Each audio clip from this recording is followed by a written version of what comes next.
Apêndice: a história do queijo. O queijo é um dos alimentos mais antigos da civilização.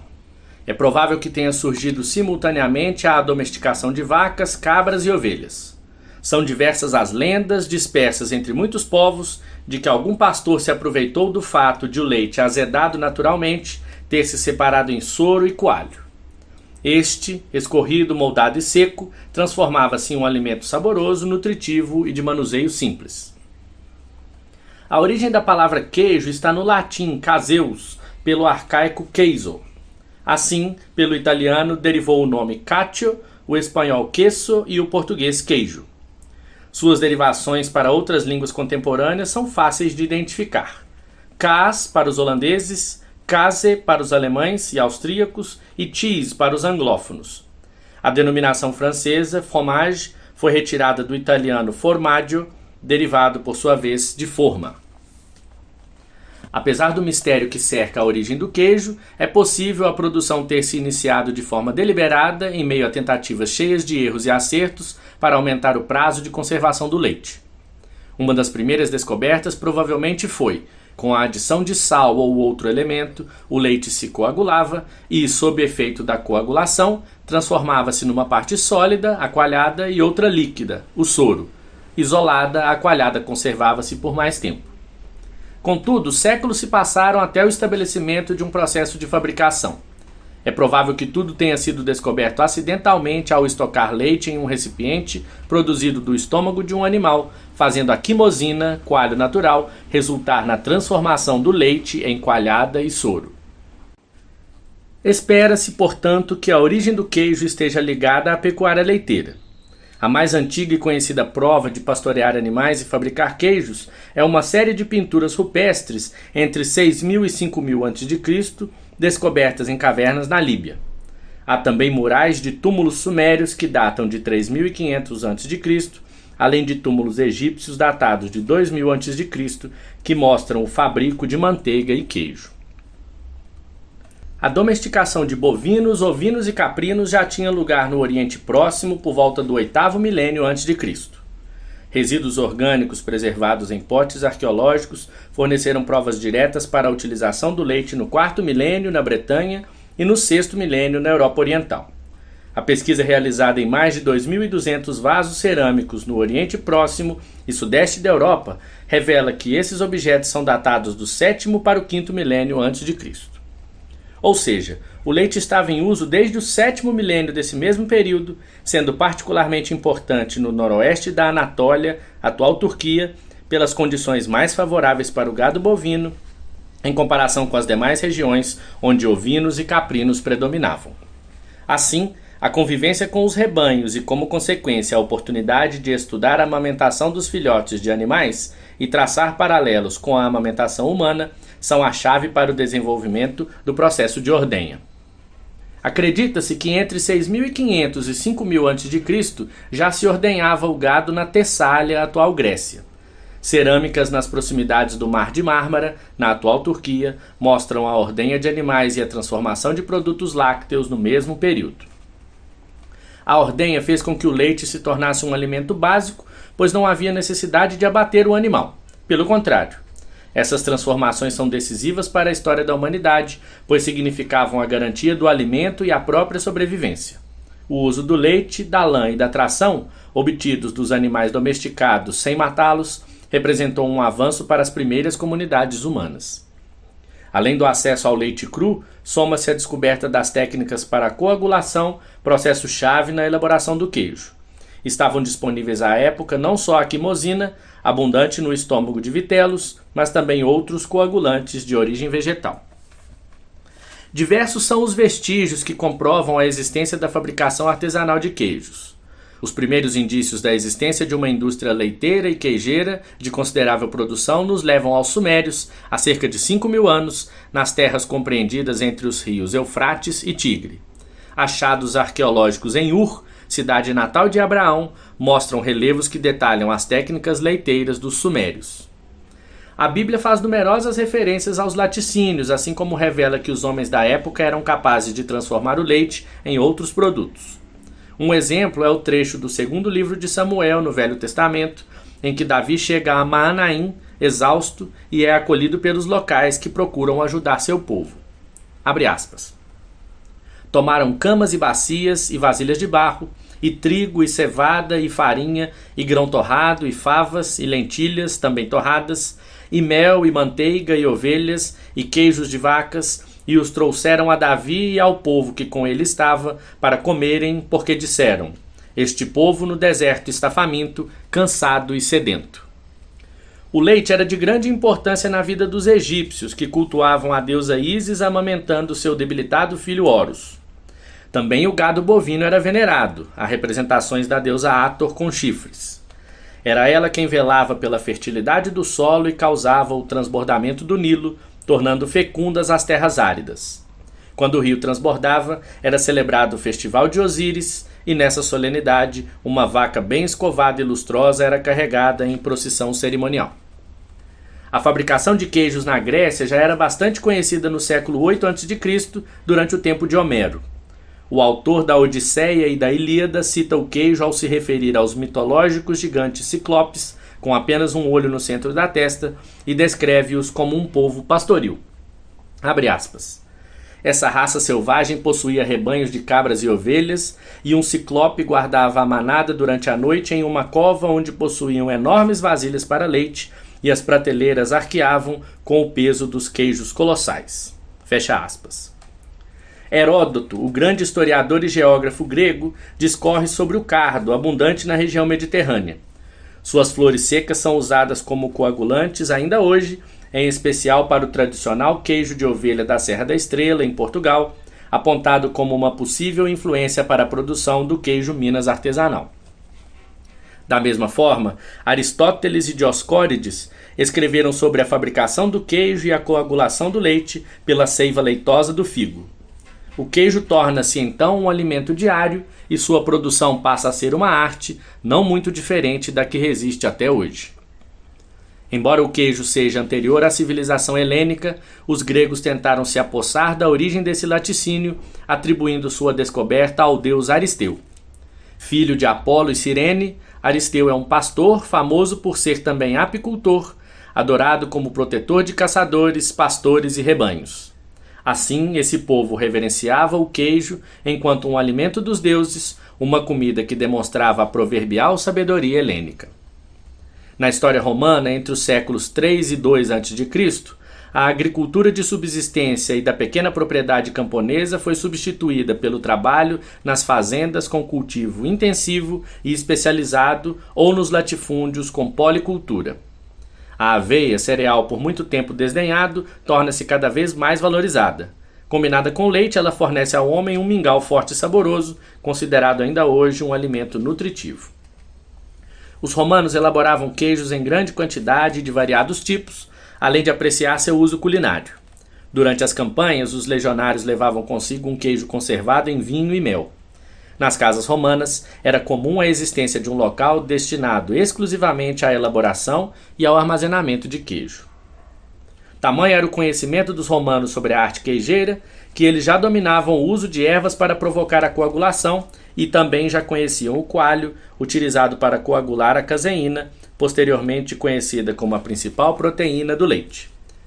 Plínio, o Velho, era pragmático. Para ele, qualquer queijo era melhor que nenhum. Naquele tempo, os queijos podiam pesar até 500 quilos. Os favoritos eram os produzidos nas proximidades de Nimes e Mende, Lozère, no atual sul da França, fabricados até hoje. Outros escritores latinos registraram o mundo agrário e, em particular, o fabrico do queijo e as propriedades do leite. Varrão contribuiu com normas para a coagulação do leite por meio de coalhos animais e vegetais. Marcial descreveu um queijo gordo muito apreciado que provinha da Toscana e tinha por marca uma lua ou la luna. Mas foi Columela, o autor latino, que mais se ocupou das questões relativas à produção de queijos. Em sua obra, ele nos legou descrições detalhadas sobre os modos de manipulação, a influência da temperatura, a importância do coalho e do sal. O queijo era tão importante no cotidiano que o poeta Virgílio o elogiava com as seguintes palavras, abre aspas, o que se ordenha pela manhã, ao largo do dia, se prensa e pela noite se converte em requeijão. O que se ordenha na madrugada se elabora na primeira hora da manhã e o pastor o leva à cidade na cesta de queijo. Ou, se deixar salgar um pouco, se guarda para o inverno. Fecha aspas. Os romanos adoravam queijo fresco com figos, utilizavam o laticínio na preparação de saladas ou tratavam a peça com salmouras ou mosto de maçãs. Roma buscou uniformizar os usos e costumes alimentares das regiões que constituíam o império e, a partir do expansionismo territorial, ocorreu a disseminação do consumo de queijos e suas técnicas de fabricação. No entanto, as tradições dos outros povos não desapareceram, acontecendo apenas em parte uma amálgama de técnicas. Surpreendentemente, a Gália, futura França e Países Baixos, pouco usava o queijo. No ano 100 a.C., a alimentação da região era constituída em especial de leite, carne de porco e animais caçados nos bosques ou domesticados. A França e os países alpinos devem agradecer aos antigos celtas e aos romanos o posterior desenvolvimento da arte queijeira. Os celtas habitavam a faixa da Gália ao Vale do Pó, Itália, passando pelos Alpes. Eram hábeis artesãos, culturalmente desenvolvidos e familiarizados com a criação de gado. Assim como em Roma, os celtas possuíam uma cultura particular do queijo e é possível que entre o povo celta e o romano tenha ocorrido um florescente comércio de queijos. A decadência do Império Romano refletiu-se no declínio das cidades e do comércio. Simultaneamente, as desordens foram sentidas também nos campos e provocaram uma crise de produção agrícola que caracterizaria os séculos V e VI, já na Idade Média. Nos séculos seguintes, a integração entre os resquícios do Império Romano e as tradições dos povos remanescentes deu origem a uma nova cultura alimentar, hoje reconhecida como europeia, com extraordinária riqueza gastronômica. Na chamada Alta Idade Média, o queijo era quase sempre feito com leite de cabra, embora em algumas regiões, os vales alpinos, por exemplo, os laticínios fossem produzidos com leite bovino. O leite raramente era consumido ao natural. Proprietários de terras nos prados elevados da Suíça ofereciam rebanhos, entre vacas e ovelhas, em número de 50 a 100 cabeças, confiando-os a uma família de pastores. Ao cabo de um ano, o senhorio recolhia em troca sua parte da produção, paga em centenas de queijos maturados e muitos quilos de manteiga. A descentralização medieval permitiu ao queijo diversificar-se com a recuperação das tradições e técnicas locais diferentes do padrão romano. Muitos tipos reverenciados nos dias de hoje, como o Brie, o Roquefort e o Camembert, foram registrados pela primeira vez na Idade Média. Os monastérios converteram-se em grandes centros produtores de queijo. Os monges, por dominarem o conhecimento, tornaram-se inovadores e desenvolvedores da arte queijeira e a eles são atribuídas muitas das clássicas variedades até hoje comercializadas. Entre os séculos 8 e 9, em média eram distribuídos diariamente aos monges de um convento francês 1,7 kg de pão, 1,5 litro de vinho ou cerveja e de 70 a 100 gramas de queijo. Carlos Magno, o mais importante governante do período, exerceu o poder de 771 d.C. até o fim da vida em 814. Coroado imperador no Natal de 800 d.C., ele é famoso pelo amor ao queijo. Há uma curiosa história a seu respeito. Em uma cidade, ao atuar como juiz em uma questão difícil, Magno recebeu de um litigante agradecido um queijo macio e cremoso denominado Brie. A iguaria o agradou tanto que ele mandou que lhe trouxessem semanalmente uma forma durante a temporada de fabricação de queijos.